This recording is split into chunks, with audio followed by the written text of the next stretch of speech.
নিয়ে দৌড়াইতেছে, দেখেন কি হয়েছে জানি না, সবাই উড়া ধুরা দৌড়াইতেছে। গাড়ি বাড়ি নাই না, কি হয়েছে কাকা? দেখি কি হয়েছে, মারামারি লাগছে? এর লেগে এমন দৌড় দিল বাবা, এদিকে ভাঙচুর হইতেছে।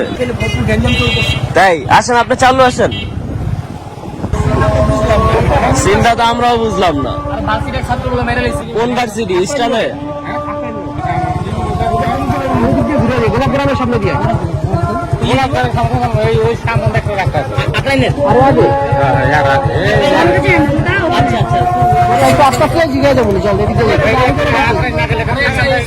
আচ্ছা, খাগান দিয়ে যাওয়া যায় না?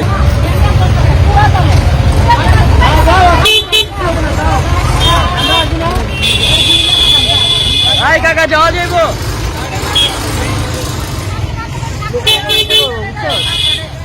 ভিউয়ার্স, আমার জীবনে প্রথম এরকম একটা এক্সপিরিয়েন্স হলো। এর আগে আমি কখনো এরকম ঝামেলার সম্মুখে পড়ি নাই। তাছাড়া এবার যে দৌড়ানি খাইছি, এটা আমার জীবনের শ্রেষ্ঠ দৌড়ানি।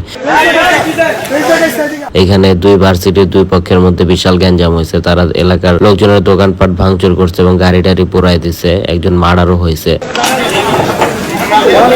এই জন্য পুলিশ টুলিশ এসব ভরে গেছে। একটা রোমাঞ্চকর অভিজ্ঞতা হয়েছে আমাদের। তো ভিউয়ার্স, আমরা কিভাবে ঝামেলা মোকাবেলা করে বেরোইলাম, এটা দেখার জন্য অবশ্যই পরবর্তী ভিডিও দেখবেন এবং সবাই লাইক কমেন্ট শেয়ার করবেন।